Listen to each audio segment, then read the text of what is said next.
నమస్తే, welcome to Saaho TV. ముందుగా headlines.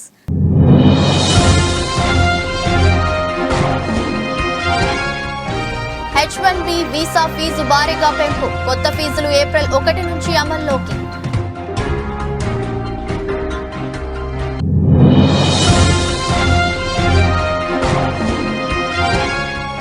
ఏపీకి ప్రత్యేక హోదా కోసం ఢిల్లీలో షర్మిల ధర్నా. పలు పార్టీల అధినేతలతో వరుస భేటీలు.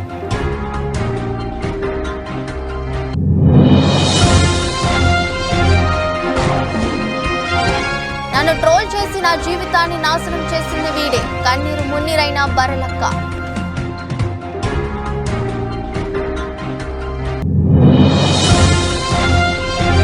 ప్రజాభవన్ ఎదుట ఆటోను తగులబెట్టుకున్న డ్రైవర్. మహిళలకు ఉచిత బస్సు ప్రయాణంతో ఉపాధి కోల్పోయామని గగ్గోలు పెడుతున్న ఆటో డ్రైవర్లు.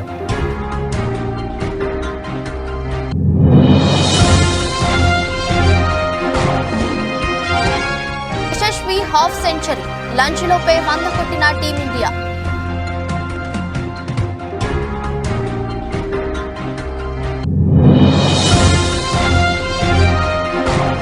విశ్వంబరలో చిరంజీవి ఆట మొదలైంది. పోస్టర్ ని ఆవిష్కరించిన చిత్ర యూనిట్.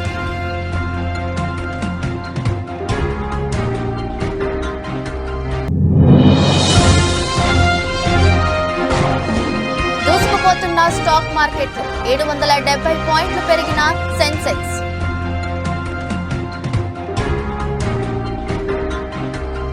ఉద్యోగాలు, వ్యాపారాల కోసం అమెరికాకు వెళ్లాలని భావిస్తున్న వారికి ఆ దేశం పెద్ద షాక్ ఇచ్చింది. H1B, L1, EB5 లాంటి వివిధ కేటగిరీల వలసేతర వీసా ఫీజులను భారీగా పెంచుతున్నట్టు ప్రకటించింది. 2016 తర్వాత అమెరికా వీసా ఫీజులు పెరగటం ఇదే తొలిసారి. కొత్త వీసా ఫీజులు ఏప్రిల్ 1 నుంచి అమల్లోకి వస్తాయని బైడెన్ సర్కారు స్పష్టం చేసింది. అమెరికన్ కంపెనీలు సైద్ధాంతిక, సాంకేతిక నైపుణ్యం అవసరమైన వృత్తుల్లో నియమించుకునే విదేశీ ఉద్యోగులకు H1B వీసాలు జారీ చేశారు. అమెరికాలోని టెక్ కంపెనీలు భారత్, చైనా లాంటి దేశాలకు చెందిన వేలాది వృత్తి నిపుణులను నియమించుకునేందుకు ప్రధానంగా H1B వీసాలపైనే ఆధారపడతాయి. ప్రస్తుతం $460 ఉన్న H1B వీసా అప్లికేషన్ ఫీజును ఏప్రిల్ 1 నుంచి $780 పెంచుతున్నట్టు అమెరికా వెల్లడించింది.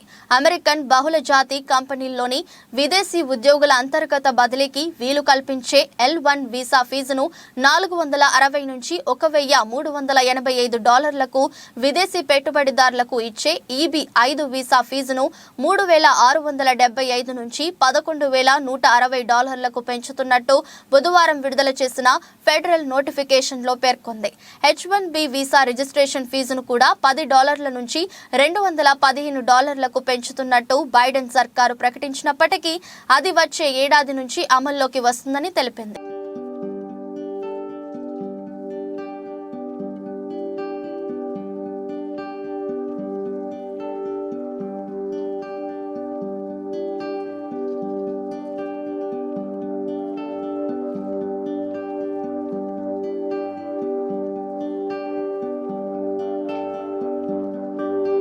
ఏపీ కాంగ్రెస్ అధ్యక్షురాలు వైఎస్ షర్మిల దూకుడు పెంచారు. ఏపీలో పార్టీ పగ్గాలు చేపట్టిన నాటి నుంచి పార్టీ శ్రేణుల్లో నూతనోత్సాహాన్ని నింపేందుకు షర్మిల ప్రయత్నిస్తున్నారు. ఇప్పటికే జిల్లాల వారీగా కాంగ్రెస్ పార్టీ సమీక్షలో పాల్గొన్న షర్మిల అధికార పార్టీ వైసీపీపై తీవ్ర స్థాయిలో విమర్శలు చేశారు. ముఖ్యంగా ప్రత్యేక హోదా, పోలవరం ప్రాజెక్టుల విభజన, చట్టంలోని హామీల అమలు వంటి అంశాలను ప్రధాన అస్త్రాలుగా మలుచుకుని కేంద్ర, రాష్ట్ర ప్రభుత్వాలపై విరుచుకుపడుతున్నారు. తాజాగా ఏపీకి ప్రత్యేక హోదా, విభజన హామీల అమలుతో పాటు వైజాగ్ స్టీల్ ప్లాంట్ ప్రైవేటీకరణను వ్యతిరేకిస్తూ ఢిల్లీలో ధర్నా చేపట్టనున్నారు. ఏపీ భవన్ లో మధ్యాహ్నం 2 గంటల నుంచి సాయంత్రం 4 గంటల వరకు షర్మిల దీక్ష కొనసాగనుంది. ఈ దీక్షలో షర్మిలతో పాటు ఏపీ పార్టీ వ్యవహారాలు ఇన్ఛార్జ్ మాణిక్ ఠాకూర్ తో పాటు ఏపీ కాంగ్రెస్ పెద్దలు పాల్గొన్నారు. ఢిల్లీలో ధర్నాకు ముందు షర్మిల నేతృత్వంలో కాంగ్రెస్ పెద్దలు ఎన్సీపీ అధినేత శరద్ పవార్ ను కలిశారు. ఏపీకి ప్రత్యేక హోదా, విభజన హామీల అంశాన్ని, ఏపీ పరిస్థితులను శరద్ పవార్ దృష్టికి కాంగ్రెస్ నేతలు తీసుకెళ్లారు. పార్లమెంట్లో ఏపీకి ప్రత్యేక హోదా విభజన చట్టం హామీల అమలుపై ఎన్సీపీ తరపున పార్లమెంట్లో లేవనెత్తాలని శరద్ పవార్ ను షర్మిల కోరారు. అనంతరం డీఎంకే ఎంపీ తిరుచి శివను షర్మిల, ఏపీ కాంగ్రెస్ నేతలు కలిశారు. ఏపీకి ప్రత్యేక హోదా విభజన హామీల అమలు కోసం పార్లమెంట్లో డీఎంకే మద్దతును కాంగ్రెస్ నేతలు కోరారు. సోమవారం పార్లమెంట్లో ప్రత్యేక హోదా విభజన హామీల అమలు అంశాన్ని లేవనెత్తుతున్నానని తిరుచి శివ హామీ ఇచ్చినట్లు కాంగ్రెస్ నేతలు తెలిపారు. సిపిఎం ప్రధాన కార్యదర్శి సీతారాం ఏచూరిలను ఏపీ కాంగ్రెస్ నేతలు కలవనున్నారు. ఇవాళ చేపట్టనున్న ధర్నాకు మద్దతు కోరనున్నారు. మరోవైపు ధర్నా అనంతరం ఏఐసీసీ చీఫ్ ఖర్గేతో పాటు మరికొందరు జాతీయ నేతలను షర్మిలతో పాటు ఏపీ కాంగ్రెస్ నేతలు కలవనున్నారు.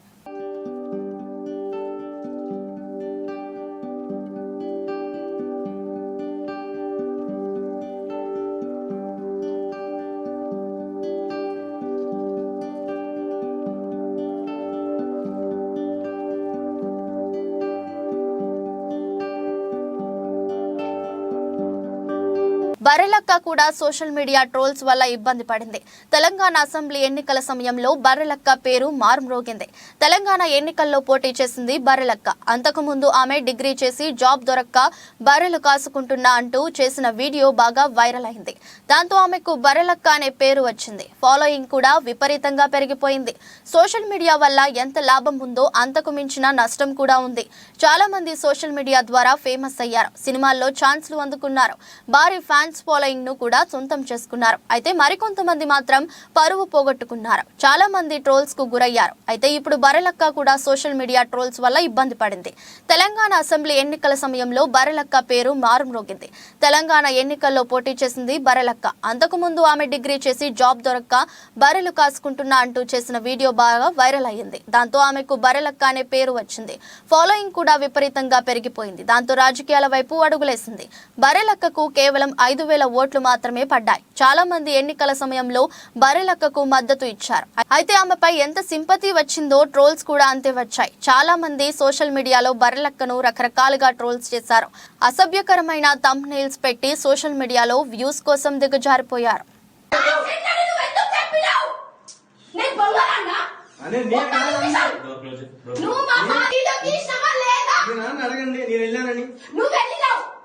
వీడియో చూపిరా, వీడియో చూపి చెంపగట్టి ఒక్కటి తట్టు. పోలీసులు అడుగురా, నేనేమంటున్నా, నేను వద్దనట్లే చెల్లె, తప్పు ఎవరిదైనా తప్పు. నేను అదే క్వశ్చన్ చేస్తున్నా.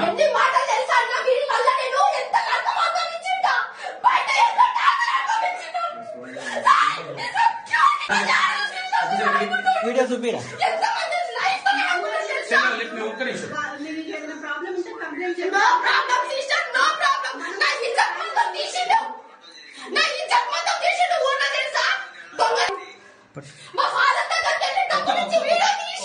ఈ వీడియో ఏదో ఒకసారి చూద్దాము.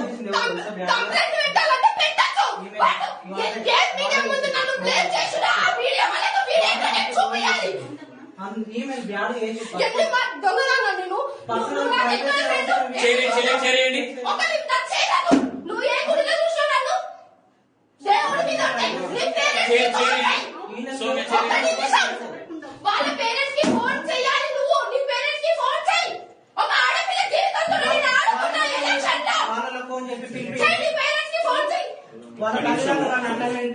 చెల్లె నేను మాట్లాడొచ్చు, పర్మిషన్ ఇస్తే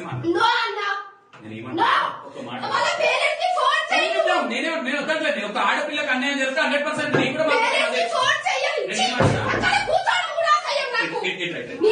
మహిళలకు ఉచిత బస్సు ప్రయాణంతో ఉపాధి కోల్పోయామని ఆటో డ్రైవర్లు గగ్గోలు పెడుతున్నా కాంగ్రెస్ ప్రభుత్వం నుంచి స్పందన రావడం లేదు. తమ బతుకులు రోడ్డున పడ్డాయని తమను ఆదుకోవాలని కోరినప్పటికీ స్పందన లేకపోవడంతో రాష్ట్ర వ్యాప్తంగా ఆటో డ్రైవర్లు ఆందోళనలు ఉధృతం చేస్తున్నారు.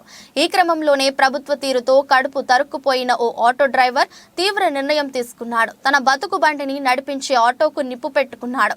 గురువారం సాయంత్రం ప్రజాభవన్ వద్దకు వచ్చిన ఓ ఆటో డ్రైవర్ తన ఆటోను తగులబెట్టాడు. అక్కడే ఆందోళన చేపట్టాడు. ఇది గమనించిన పోలీసులు వెంటనే ఆటో డ్రైవర్ ను అదుపులోకి తీసుకున్నారు. ఆటోకు అంటుకున్న మంటలను ఆర్పే ప్రయత్నం చేశారు. దీనికి సంబంధించిన వీడియో ఇప్పుడు సోషల్ మీడియాలో వైరల్ గా మారింది. సదరు ఆటో డ్రైవర్ ను మహబూబ్ నగర్ కు చెందిన దేవ్లా పోలీసులు గుర్తించారు. మహిళలకు ఉచిత బస్సు ప్రయాణం కారణంగా కిరాయిలు దొరక్కపోవడంతో ఆర్థిక ఇబ్బందులు ఎదుర్కొంటున్నానని, అందుకే నిరసనగా తన ఆటోను తగలబెట్టినట్టుగా దేవ్లా వెల్లడించారు.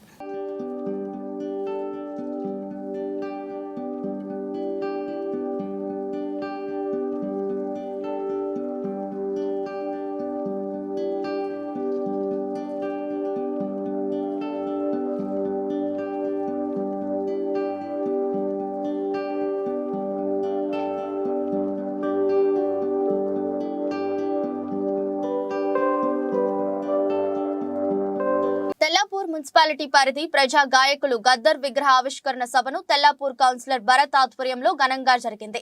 కార్యక్రమానికి ముఖ్య అతిథులుగా రాష్ట్ర ఉప ముఖ్యమంత్రి మల్లు బట్టి విక్రమార్క మరియు టూరిజం శాఖ మంత్రి జూపల్లి కృష్ణారావు, మాజీ ఎంపీ మధు యాష్కి గౌడ్, గద్దర్ కుమారుడు సూర్యం కుమార్తె వెన్నెల, బీఎస్పీ రాష్ట్ర అధ్యక్షులు ఆర్ఎస్ ప్రవీణ్ కుమార్ విచ్చేసి గద్దర్ విగ్రహాన్ని ఆవిష్కరించారు.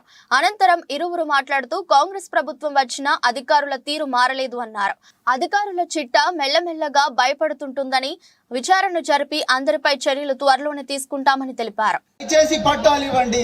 ఒకటే సర్వే నెంబర్ లో ఆధిపత్య వర్గాలకేమో రెగ్యులర్ పట్టాలుంటాయి, పేద వర్గాలకు లావుని పట్టాలుంటాయి.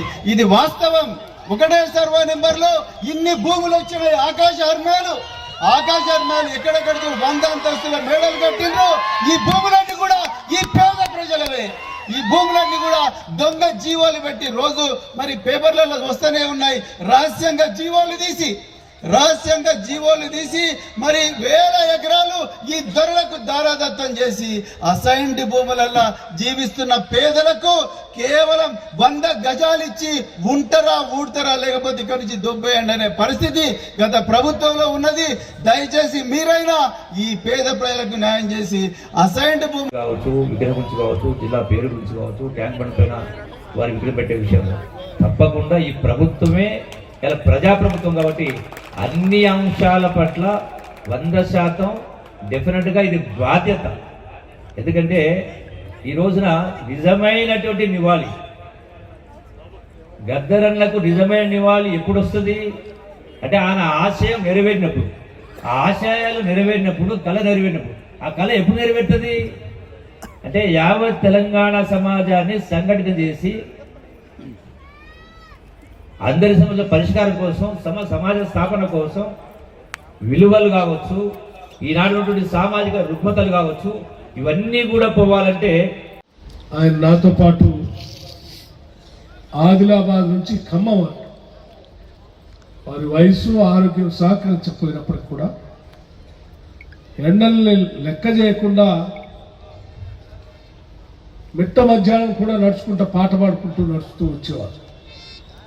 గసపెట్టుకుంటూ నడుస్తూ ఉంటే మేమే చెప్పేవాడు, అన్న ఎందుకు నడుస్తాం, ఈ రాష్ట్రంలో ఉన్నటువంటి ప్రజల కోసం నేను నడవాలి, సత్యం ఉంది, నేను సత్యం చెప్తున్నా అని చెప్పి చాలా సందర్భాల్లో ఆ సమావేశాల్లో ఆయన చెప్పాలనుకున్నటువంటి మాటలు, ఆయన మనసులో ఉన్నటువంటి ఆలోచనలన్నింటినీ కూడా పంచుకున్నాడు. ఆ ఆలోచనలన్నింటినీ అమలు చేయటానికి ఇందిరమ్మ రాజ్యాంగం ఉన్నటువంటి కాంగ్రెస్ పార్టీ సిద్ధంగా ఉంది అని చెప్పడం కోసమే మేము ఆయన జయంతిని అధికారికంగా ప్రకటించడే కాదు, ఆయన పేరు మీద అవార్డు కూడా ప్రకటించాం. జగనన్న పాలనలో జరిగిన సంక్షేమాన్ని ప్రజలకు మరింత సవివరంగా తెలియజేసేందుకు ఎల్ఈడి లైట్లతో కూడిన ప్రచార రథాలను ప్రారంభించడం జరిగిందని తూర్పు గోదావరి జిల్లా వైఎస్ఆర్ కాంగ్రెస్ పార్టీ అధ్యక్షులు రాజానగరం శాసనసభ్యులు జక్కంపూడి రాజా పేర్కొన్నారు. రానున్న సార్వత్రిక ఎన్నికల సమయాత్తంలో భాగంగా రాజానగరం నియోజకవర్గానికి సంబంధించిన ప్రచారాలను రాజమహేంద్రవరం ఆంజనేయ స్వామి ఆలయంలో ప్రత్యేక పూజలు చేయించిన అనంతరం ఎమ్మెల్యే రాజా కొబ్బరికాయ కొట్టి ఎల్ఈడి వెహికల్స్ ను ప్రారంభించారు. ఈ సందర్భంగా ఎమ్మెల్యే జక్కంపూడి రాజా మాట్లాడుతూ గడిచిన 4.5 సంవత్సరాల కాలంలో రాజానగరం నియోజకవర్గంలో జరిగిన అభివృద్ధిని, సంక్షేమాన్ని ప్రజలకు తెలియజేయాలని ఉద్దేశంతోనే ఎల్ఈడి లైట్లతో కూడిన ప్రచార రథాలను వివిధ గ్రామాలలో తిరిగే విధంగా పలు జంక్షన్లలో వీడియోలను ప్రసారం చేయడం జరుగుతుందని తెలిపారు.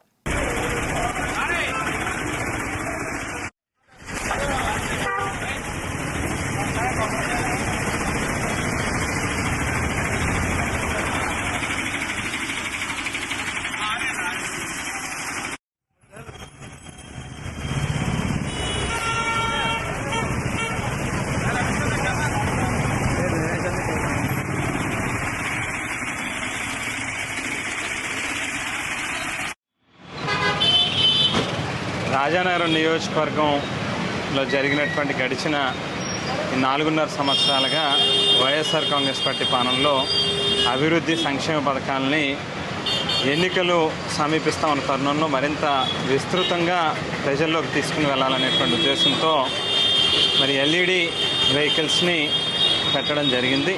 వాటికి సంబంధించి ఆంజనేయ స్వామి వారి యొక్క అనుగ్రహంతో వారి యొక్క ఆశీస్సులు తీసుకుని వారి ఆలయం దగ్గర నుంచి ఈ యొక్క వాహనాలని ప్రజల్లోకి పంపించడం జరిగింది. జగన్మోహన్ రెడ్డి గారు ఏదైతే ఎక్కడ ఎప్పుడు ఎన్నడూ మనం విననిది చూడనిది ఇవాళ ఒక గొప్ప సంక్షేమ ప్రభుత్వ పాలన ఈ రాష్ట్రంలో అందిస్తూ ఉన్నారు. ఇవాళ అందుకు గాను ఆయనలోనే ఒక బలమైనటువంటి నమ్మకంతో విశ్వాసంతో ఖచ్చితంగా మనం ప్రజలకు మంచి చేశాం కాబట్టి ప్రజలు మనల్ని ఆశీర్వదిస్తారనేటువంటి నమ్మకంతో ఎన్నికలకి ఏదైతే వెళ్తూ ఉన్నామో ఇవాళ మేము కూడా అంతే ఆత్మవిశ్వాసంతో ప్రజల్లోకి వెళ్ళబోతూ ఉన్నాం. ఏదైతే సిద్ధం అనేటువంటి మాటని జగన్మోహన్ రెడ్డి గారు చెప్తా ఉన్నారు, మేము సైతం జగన్మోహన్ రెడ్డి గారితో పాటుగా ప్రజల్లోకి వెళ్ళడానికి ప్రజల ఆశీర్వాదాలు చూరగొనడానికి సిద్ధం. ఇవాళ ఏదైతే తెలుగుదేశం పార్టీ వాళ్ళు అవలంబిస్తూ ఉన్నటువంటి ఒక మోసపూరితమైనటువంటి కార్యక్రమాలని తిప్పికొట్టడానికి సిద్ధం. ఈ యొక్క కార్యక్రమాలని మరింత విస్తృతంగా తీసుకెళ్లడం కోసమే ఎల్ఈడి వెహికల్స్ని ఇవాళ రాబోయేది మళ్లీ బీజేపీ ప్రభుత్వమేనని, పార్లమెంట్ ఎన్నికలలో 400 పైగా సీట్లు సాధించడం ఖాయమని, అందుకే వచ్చే పార్లమెంట్ ఎన్నికలలో బీఆర్ఎస్ కు ఓటేస్తే అది చెరువులో వేసినట్టేనని, టీఆర్ఎస్ నుండి బీఆర్ఎస్ ఏర్పడినప్పుడే తెలంగాణ ప్రజానికానికి బీఆర్ఎస్ పార్టీకి పేగుబంధం తెగిపోయిందని, అందుకే బీఆర్ఎస్ పార్టీకి ఓటు వేయొద్దని, గతి స్థుతి లేని పార్టీ కాంగ్రెస్ పార్టీ అని, కాళేశ్వరం అవినీతిపై సిబిఐ విచారణ చేపట్టి అందరినీ జైలుకు పంపిస్తామని సీఎం రేవంత్ అంటే, మంత్రి ఉత్తమ్ కుమార్ కాళేశ్వరం మొత్తం కాకుండా L&T కంపెనీ చేసిన మేడిగడ్డ ప్రాజెక్టుపై విచారణ చేపట్టాలి అనడం సిగ్గుచేటని బీజేపీ రాష్ట్ర కార్యదర్శి దుబ్బాక నియోజకవర్గం మాజీ ఎమ్మెల్యే రఘునందన్ రావు అన్నారు.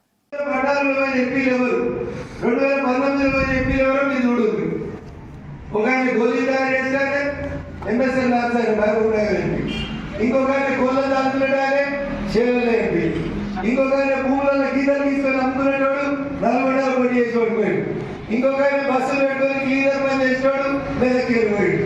ఇట్లా ఒక్కొక్కడు ఒక్కొక్క వ్యాపారం పెంచుకున్నాడు తప్ప దీనికి 10 ఉంటే 20 బస్సులు చేస్తున్నాడు, వారికి 10 పోటీలు ఉంటే 20 పోటీలు అయినాయి, 3 MSL ల్యాబ్లు ఉంటే 10 MSL ల్యాబ్లు అయినాయి తప్ప వీళ్ళు ఎన్నడూ ప్రజల కోసం పార్లమెంట్ లో మాట్లాడలేదు.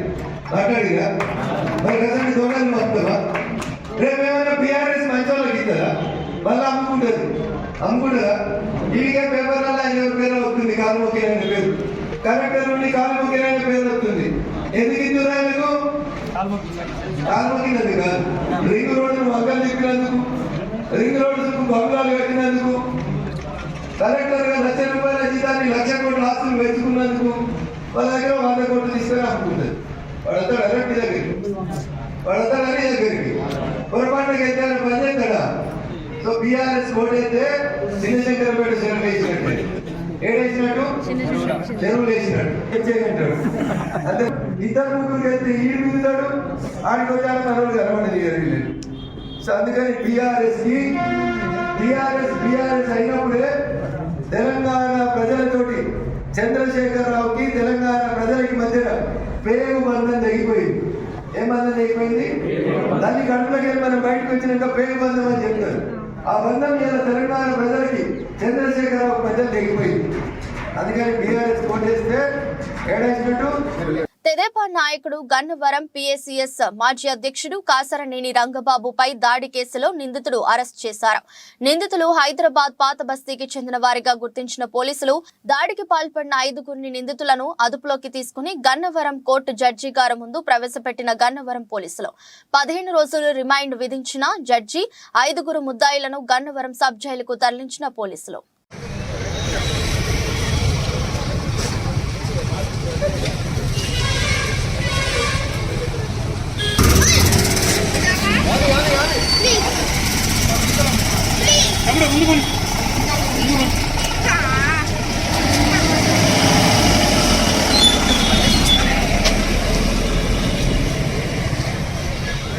గూడూరు పరిసర ప్రాంతాలలో అనధికారికంగా వివిధ వాహనాల్లో తరలిస్తున్న 5,12,91,000 నగదును సీజ్ చేసిన పోలీసులు చిల్లకూరు జాతీయ రహదారిపై గూడూరు పట్టణం మరియు గూడూరు రూరల్ ప్రాంతాల్లో జరిపిన తనిఖీల్లో సరైన పత్రాలు లేని నగదును సీజ్ చేసిన పోలీసులు విజయవాడ నుండి చెన్నై వైపు తరలిస్తుండగా అదుపులోకి తీసుకున్న పోలీసులు మీడియా సమావేశంలో వివరాలు వెల్లడించిన డీఎస్పీ సూర్యనారాయణ రెడ్డి.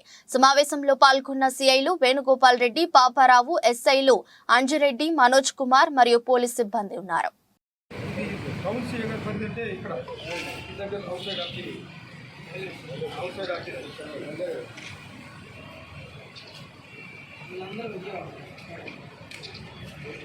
విజయవాడలో ఒకరెక్కాడు, రాజమండ్రి కూడా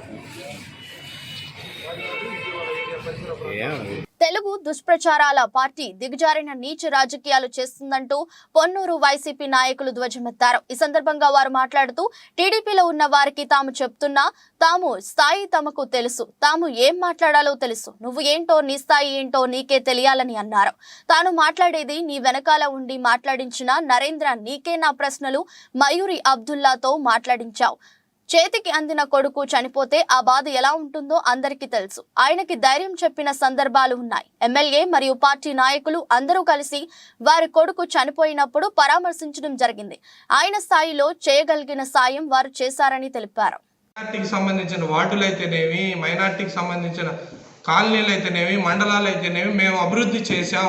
మీరేం చేశారు అని నేను అడిగిన దానికి మీరు చేస్తే చేశామని చెప్పాలి, లేకపోతే లేదు అని చెప్పాలి.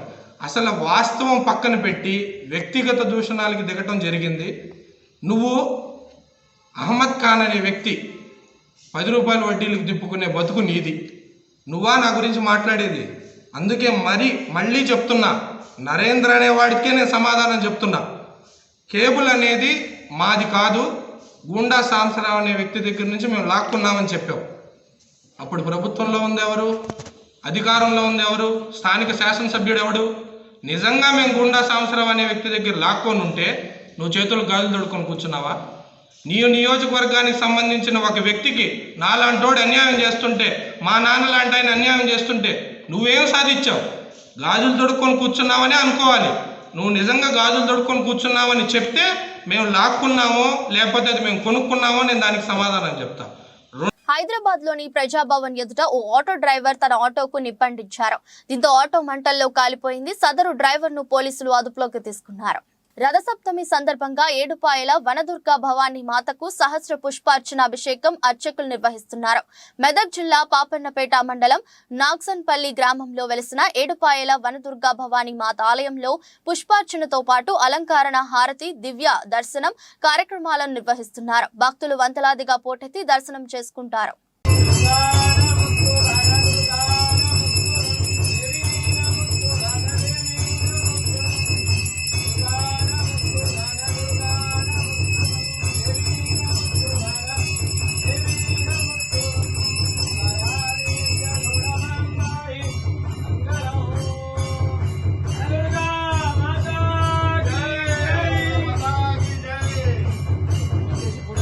ఉప్పల్ టెస్టులో హాఫ్ సెంచరీతో చెలరేగిన ఓపెనర్ యశస్వి జైస్వాల్ విశాఖపట్నం టెస్టులోనూ అర్ధశతకం సాధించాడు. ఇంగ్లాండ్ యువ స్పిన్నర్ గా యోషోబ్ బషీర్ బౌలింగ్ లో యశస్వి వరుసగా 6 4లు కొట్టి హాఫ్ సెంచరీ పూర్తి చేసుకున్నాడు. యశస్వి 89 బంతుల్లో 6 4లు, 1 సిక్సర్ తో వరుసగా రెండో 50 నమోదు చేశాడు.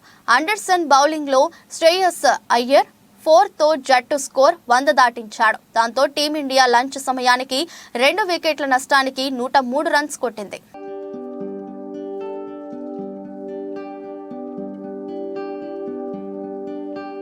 అగ్నిగోళం కారు మబ్బులు మధ్య చిరంజీవి మాయాలోకంలోకి అడుగు పెడుతున్న పోస్టర్ ని ఆవిష్కరించి విషయాన్ని చెప్పేశారు.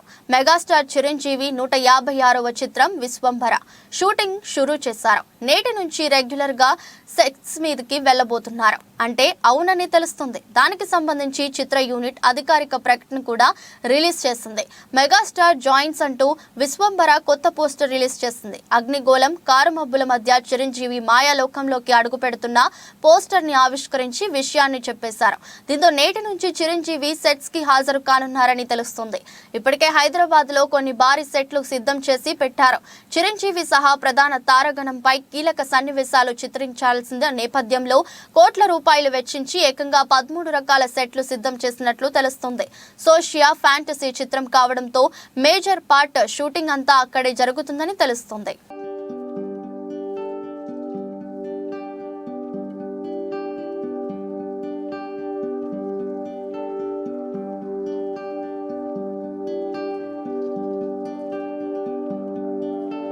నిన్న నష్టాల్లో ముగిసిన దేశీయ స్టాక్ మార్కెట్లు ఈ రోజు దూసుకుపోతున్నాయి. ఈ ఉదయం లాభాల్లో ప్రారంభమైన మార్కెట్లు భారీ లాభాల్లో ట్రేడ్ అవుతున్నాయి. సెన్సెక్స్ 770 పాయింట్ల లాభంతో 72,415 వద్ద కొనసాగుతుంది. నిఫ్టీ 238 పాయింట్ల పెరిగి 21,935 వద్ద కొనసాగుతుంది. అన్ని సూచీలు లాభాల్లోనే ఉన్నాయి. Infra, oil and gas, energy, reality సూచీలు 2% పైగా లాభాల్లో కొనసాగుతున్నాయి. బిఎస్ఈ సెన్సెక్స్ లో మారుతి, టైటాన్, హిందుస్థాన్ యూనిలివర్ మినహా అన్ని స్టాకులు లాభాల్లో ఉన్నాయి. పవర్ గ్రిడ్ కార్పొరేషన్, ఇన్ఫోసిస్ షేర్లు 2% పైగా, tech Mahindra, ICICI bank, TCS, Tata steel కంపెనీల షేర్లు 1.5% పైగా లాభాలను నమోదు చేశాయి. అమెరికా మార్కెట్లు లాభాలతో ముగియడం, ఆసియా పసిఫిక్ ప్రధాన మార్కెట్లు సానుకూలంగా ట్రేడ్ అవుతుండటం మన ఇన్వెస్టర్ల సెంటిమెంట్ ను బలపరిచింది. దీంతో మదుపరులు కొనుగోళ్లకు మెగ్గు చూపుతున్నారు.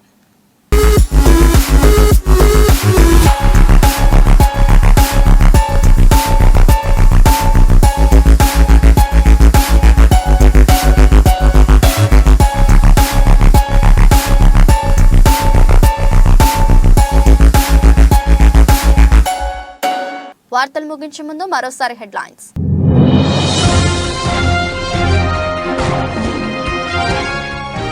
H1B వీసా ఫీజు భారీగా పెంపు. కొత్త ఫీజులు ఏప్రిల్ 1 నుంచి అమల్లోకి.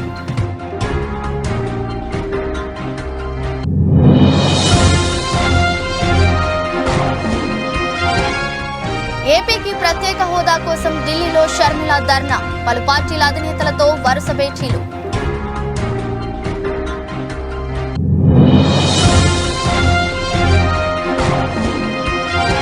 నన్ను ట్రోల్ చేసి నా జీవితాన్ని నాశనం చేసింది వీడే. కన్నీరు మున్నీరైన Barrelakka.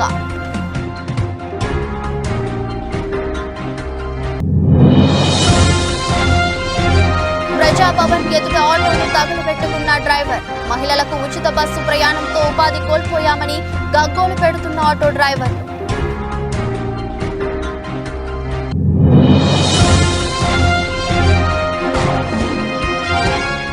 Yashasvi half century. Lunch లోపే 100 కొట్టిన టీమిండియా.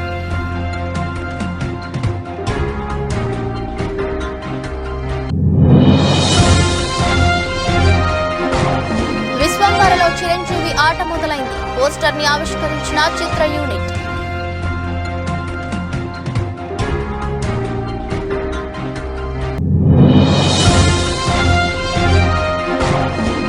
దూసుకుపోతున్న స్టాక్ మార్కెట్లు. 770 పాయింట్లు పెరిగిన సెన్సెక్స్.